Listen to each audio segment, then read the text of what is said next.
जय हिंद, जय भारत दोस्तों। पुनः आप सभी का स्वागत है मेरी चैनल गणित की चौपाल पर।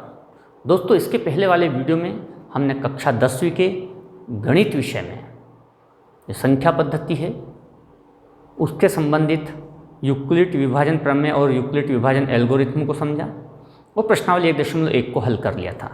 मेरे सारे वीडियो को लगातार देखने के लिए आप मेरी चैनल गणित की चौपाल को जरूर सब्सक्राइब कीजिए। दोस्तों, आज हम दो बातों पर बात करेंगे। एक तो अंक गणित के आधारभूत प्रमेय और दूसरा इससे संबंधित जो हल हैं प्रश्नावली 1.2 पर।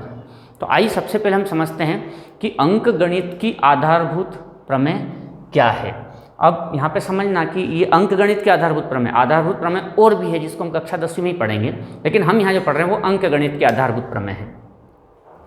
क्या कहती है प्रमेय कि प्रत्येक भाज्य संख्या वो होती है जिसके 2 से ज़्यादा अंक से विभाजित किया जा सके। प्रत्येक भाज्य संख्या को अभाज्य संख्याओं के गुणनफल, अभाज्य संख्या भी होती है जिन्हें केवल एक और खुद से ही विभाजित किया जा सके, जैसे कि 2 और 3। 2 को या तो 2 से विभाजित कर सकते हैं या 1 से। इसी प्रकार 3 को या तो 3 से विभाजित कर सकते हैं या 1 से, अर्थात केवल उनके 2 ही अंकों से विभाजित किया जा सकता है, एक तो 1 और एक खुद से। तो प्रत्येक भाज्य संख्या को अभाज्य संख्या के फल के रूप में व्यक्त किया जा सकता है तथा यह गुणनखंडन अभाज्य गुणनखंडों के आने वाले क्रम के बिना अद्वितीय होता है। तो पहली बात है, प्रत्येक भाज्य संख्या, मान लिया ये एक भाज्य संख्या है, को अभाज्य संख्या के गुणनफल के रूप में, तो इसको हम लिख सकते हैं अभाज्य संख्या के गुणनफल के रूप में। 2 दूना 4, 4 तिया 12, 12 तिया 36, यहाँ पर 2 और 3 जो कि अभाज्य संख्या है के गुणनफल के रूप में लिख सकते हैं। तो कोई भी भाज्य संख्या, ऐसा 36 नहीं, आप और कोई सी भी अभाज्य संख्या ले सकते हैं, कोई सी भाज्य संख्या ले सकते हैं। अगर मान लो 24 लेते हैं तो ये भाज्य संख्या, इसको अभाज्य संख्या के गुणनफल के रूप में हम लिख सकते हैं। लेकिन अगर हम इनके क्रम पर ध्यान न दें तो यह जो गुणनफल हैं ये अद्वितीय होंगे। अब आप इसका गुणनखंडों के अलग अलग प्रकार से लिख सकते हैं क्रम बदल करके, लेकिन अगर हम क्रम पर ध्यान न दें तो ये जो गुणनफल है ये अद्वितीय रूप से होंगे। हम इन्हें इस प्रकार से भी लिख सकते हैं, या 2 गुणित 2 को हम 2 की घात 2 और 3 गुणित 3, 3 की घात 3, 2 गुणित 2 की घात 3 गुणित 3, ऐसा भी लिख सकते हैं और लिखना चाहिए। अब एक बार हमने तय कर लिया कि इनको हम बढ़ते क्रम में लिखेंगे, तो फिर बढ़ते क्रम में जब भी हम लिखेंगे तो फिर हमेशा ये अद्वितीय ही होंगे।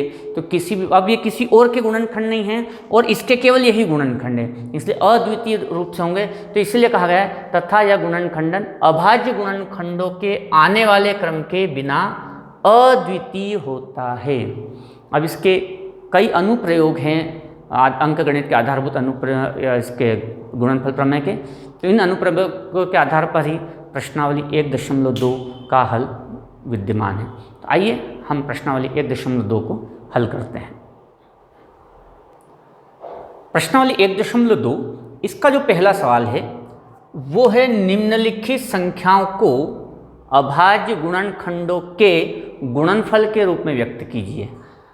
तो ये जो सवाल है 140, पहला सवाल है अभाज्य गुणनखंडों के गुणनफल। तो हम इसको क्या करते हैं, इसके गुणनखंड निकालने के लिए सबसे बढ़िया विधि यही है जो आपने छोटी कक्षाओं में पढ़ी है। तो सबसे पहले हमने 2 से भाग लगाया जा रहा है क्योंकि 2 एक अभाज्य संख्या है। यहाँ पर आपको भाग केवल अभाज्य संख्याओं से ही देना, नहीं तो आप सीधे 10 से भाग दे दें, 10 अभाज्य संख्या नहीं है, सीधे 14 से भाग दे दें, ऐसा नहीं करना है। सबसे पहले 2 से भाग दीजिए। फिर हमने 2 से भाग दिया तो ये इस तरह से भाग गया। अब इसमें 2 से भाग नहीं जाएगा तो उसके अगली अभाज्य संख्या 3 से इसमें भाग नहीं जाएगा तो अभाज्य संख्या अगली 5 आती है, 4 से नहीं देना है, 5 से यहाँ भाग चला जाएगा। तो इस प्रकार से हम 140 को अभाज्य गुणनखंड के रूप में लिख सकते हैं 2 गुणित 2 गुणित 5 गुणित 7, और इसको ऐसे लिख सकते हैं 2 की घात 2, क्योंकि 2 2 बार है, गुणित 5 गुणित 7। इस प्रकार से हमने 140 को उसके अभाज्य गुणनखंड के रूप में लिखा है। बस इसी प्रकार से प्रश्न नंबर 1 के बाकी सवालों को आप लोग हल कर सकते हैं। प्रश्न क्रमांक 2 है हमारा प्रश्नावली 1.2 का, पूर्णांकों के निम्नलिखित युग्मों के HCF और LCM ज्ञात कीजिए। पहला काम है दोनों का HCF और LCM ज्ञात करना तथा इसकी जांच कीजिए। तो हमें जांच करना है दो संख्याओं का गुणनफल बराबर होता है HCF गुणित LCM के, इसकी जांच करनी है। पहला काम है हमारे HCF और LCM ज्ञात करना।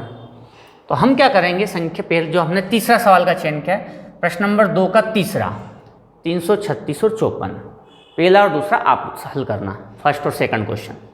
336 और 54, तो 336 और 54 का हमने आधारभूत आनुपातिक अंकगणित के जो आधारभूत प्रमेय है उसका प्रयोग करते हुए हमने इसके गुणनखंड किए अभाज्य संख्याओं के रूप में। तो ये गुणनखंड किए। तो 336 से गुणनखंड हुए 2 गुणित 2 गुणित 2, इस प्रकार से आपको करना है, इस रफ में या उसमें कर लें। तो ये हो गया 2 की घात 4 गुणित 3 गुणित 7, और 54 हुआ 2 गुणित 3 गुणित 3 गुणित 3, अर्थात 2 गुणित 3 की घात 3। अब हम सबसे पहले निकाल लेंगे HCF। तो दोस्तों HCF में क्या ध्यान रखना है कि जो दोनों में हो उभयनिष्ठ, उसकी सबसे छोटी घात 2। 3 भी दोनों में है, इन दोनों की सबसे छोटी घात वाला है 3। 7 को नहीं लेंगे क्योंकि 7 दोनों में नहीं है, इसलिए उभयनिष्ठ अंक और वो भी सबसे छोटी घात वाला। तो यहाँ पर 2 की घात 4 और 2, यहाँ पर 3 की घात, यहाँ 3 और 3 की घात 3, तो जो छोटी घात वाला है तो 2 लिया है और हमने 3 लिया है। तो ये तो हो गया HCF आपका 6, तो ये तो HCF हो गया। इसके बाद जब हम LCM निकालते हैं तो सभी अंकों की सबसे बड़ी घात, सभी अंकों की सबसे बड़ी घात, जैसे कि इसमें 2 अंक है, 2 एक अंक है, तो 2 में सबसे बड़ी घात क्या है 4, तो 2 की घात 4 लेंगे। फिर अगला अंक है 3, तो 3 में सबसे बड़ी घात वाला है 3 की घात 3, और फिर ये 7 भी एक अंक है, तो ये 7 यहाँ उभयनिष्ठ नहीं देखा जाता। तो यहाँ पर हो गया 2 की घात 4, मतलब 2 दूनी 4, 4 दूनी 8, 8 दूनी 16, 3 त्या 9, 9 त्या 27 गुणित 7, इसका हम गुणा कर देंगे तो यह जाएगा यहाँ पर LCM। तो ये LCM आया 3024। अब अगला इसमें एक और भाग है, वो ये कह रहा है कि हमें ये बताना है कि दो संख्याओं का गुणनफल बराबर होता है HCF गुणित LCM के। तो हम सबसे पहले LHS लेफ्ट हैंड साइड दो संख्याओं का गुणनफल, दो संख्याओं का गुणनफल, और वे दो संख्या हमारी ये रही 336 और 54। तो हम 336 और 54 का गुणा करते हैं, तो इनका गुणनफल क्या आता है, इन दोनों का जो गुणनफल आया वो आया हमारा 336 गुणित 54 का, वो आया 18144। तो पहले हमने हल किया LHS दो संख्याओं का गुणनफल। अब हम RHS हल करेंगे, HCF गुणित LCM। HCF है हमारा 6 और LCM है हमारा 3024। दोनों का गुणा किया, 6 चौक 24 की 4 हाथ से लाया 2, 6 दूनी 12, 2 14 और 6 3 18। तो आप देखेंगे LHS बराबर, ये दोनों बराबर है, अर्थात ये बात सिद्ध होती है कि दो संख्याओं का गुणनफल जो है उन्हीं संख्याओं के LCM और HCF के बराबर होता है। कई बार बच्चे क्या करते हैं, इसको और इसको एक साथ हल करते हैं बराबर लगाते हुए, ऐसा नहीं करना, एक LHS अलग करना, RHS अलग, क्योंकि अगर आपने पहले ही बराबर लगा दिया तो फिर बताना ही क्या बचता है। इसलिए आप ये गलती ना करें। बाकी के जो क्वेश्चन फर्स्ट और सेकंड है वो आप सॉल्व कीजिए। हमारा अगला सवाल है, अभाज्य गुणनखंड विधि द्वारा निम्नलिखित पूर्णांकों के HCF तथा LCM ज्ञात कीजिए। पहला सवाल लिया हमने 12, 15 और 21, तीन संख्या है 12, 15 और 21, इनको अभाज्य गुणनखंड विधि द्वारा HCF और LCM ज्ञात करना है। तो पहले हमने 12 का अभाज्य गुणनखंड निकाले, 15 के अभाज्य गुणनखंड निकाले, 21 के अभाज्य गुणनखंड निकाले जो हमने लिख दिए। 12 के अभाज्य गुणनखंड 2 गुणित 2 गुणित 3, 2 गुणित 2 गुणित 3, इसको हम लिख सकते हैं 2 की घात 2 गुणित 3। ऐसे 15 के अभाज्य गुणनखंड 3 गुणित 5, 21 के अभाज्य गुणनखंड जो थे 3 गुणित 7, ये हमने लिख दिया। अब जब हम HCF निकालते हैं तो जो तीनों में उपस्थित अंक हैं उसकी छोटी घात मीन्स उभयनिष्ठ अंक, तो 2 की घात 2, तो 2 की घात 2 इसमें है, इसमें नहीं है, इसमें नहीं है, तो इसलिए हम इसको HCF में नहीं लेंगे। 3 इसमें है, 3 इसमें है और 3 इसमें, तीनों में उभयनिष्ठ है और छोटी घात 3 की घात 1 है, मतलब 3 HCF 1 तो ये हो गया। फिर 5 बाकी में नहीं है, 7 इसमें नहीं है, मतलब केवल 3, तो इसका HCF तो हो गया 3।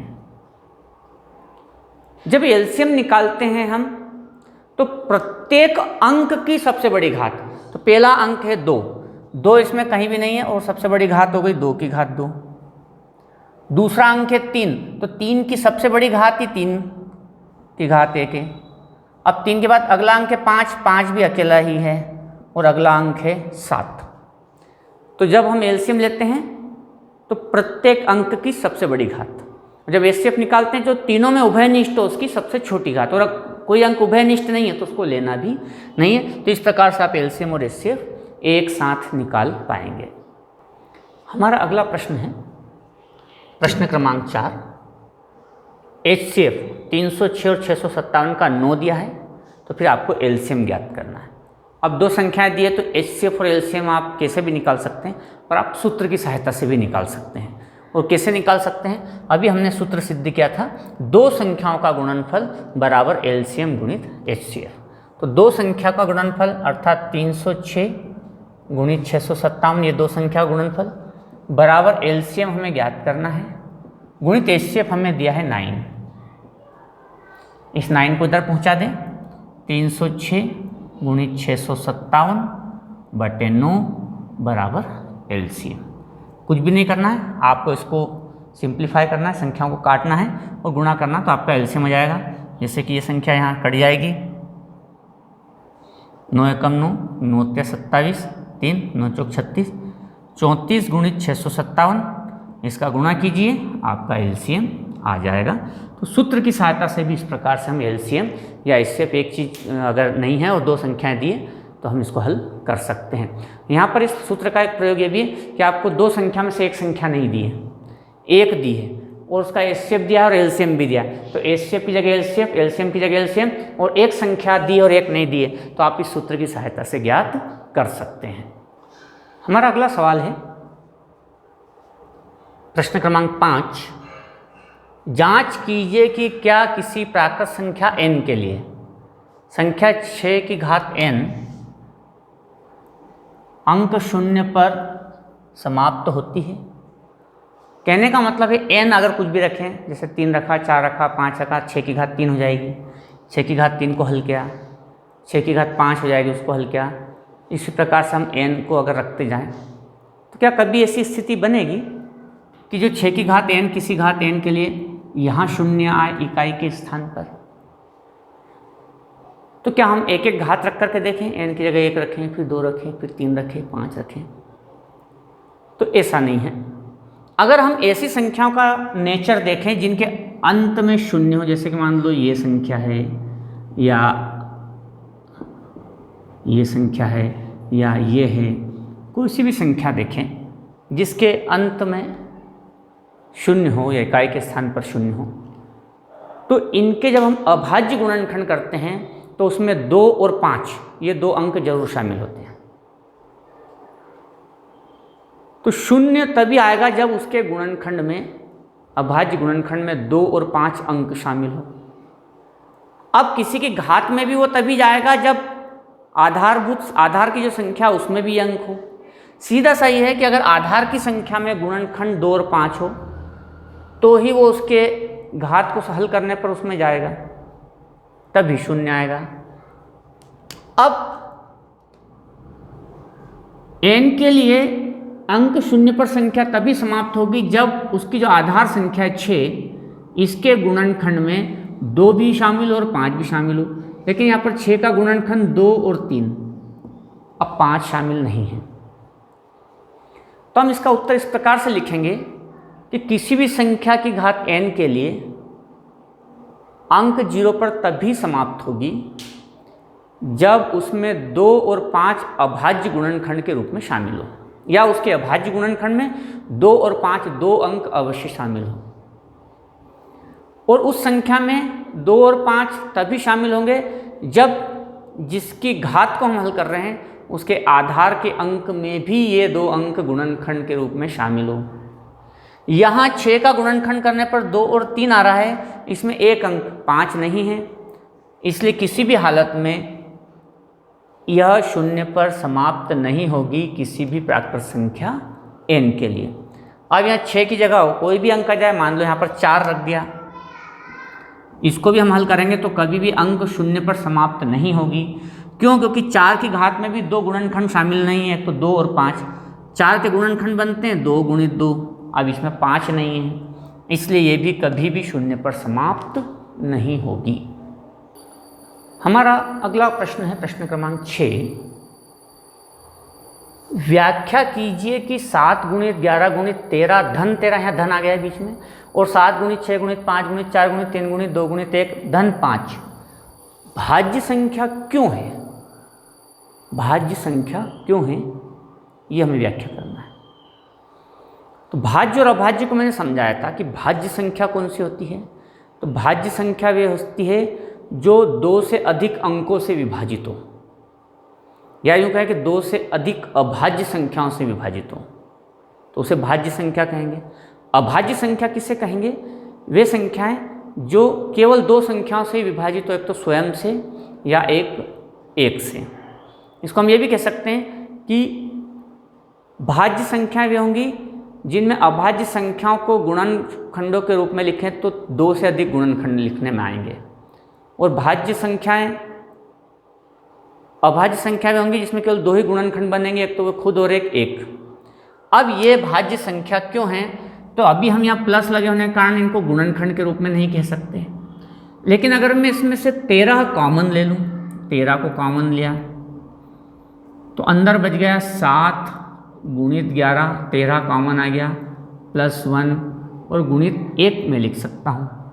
तो अब यहाँ पर देखेंगे एक गुणनखंड ये हो गया, एक पूरा गुणनखंड ये हो गया, और एक गुणनखंड मीन्स 2 से ज़्यादा गुणनखंड है, और 2 से ज़्यादा गुणनखंड होने पर ये भाज्य होगी। 2 से ज़्यादा गुणनखंड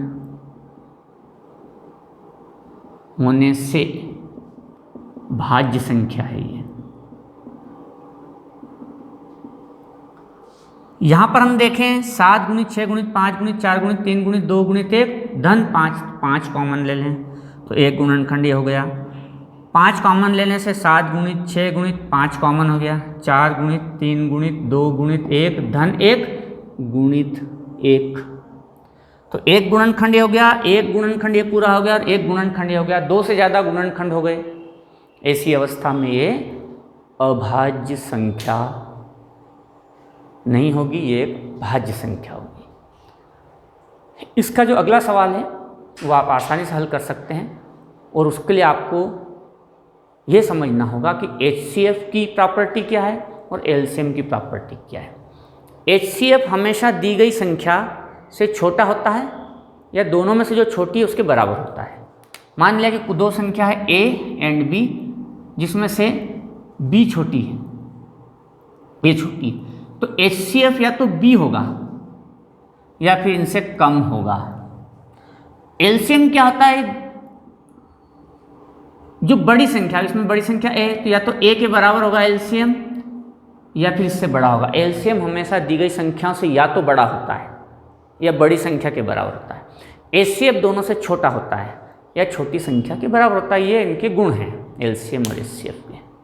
तो जब इबारती सवाल आते हैं तब हमें समझना होता है कि HCF होगा या LCM। तो आप उसमें समझिए कि जो समस्या है उसका समाधान छोटी संख्या से बड़ी संख्या पॉसिबल ही नहीं है। जैसे कि इसके पहले वाला सवाल था प्रश्नावली में कि 616 और 32 दो ग्रुप है सेना के आर्मी बैंड के, तो उसमें कितने कॉलम बनेंगे? तो कभी भी संख्या से बड़े कॉलम ज़्यादा कॉलम नहीं हो सकते। 10 लोगों को 11 लाइन में खड़ा नहीं कर सकते।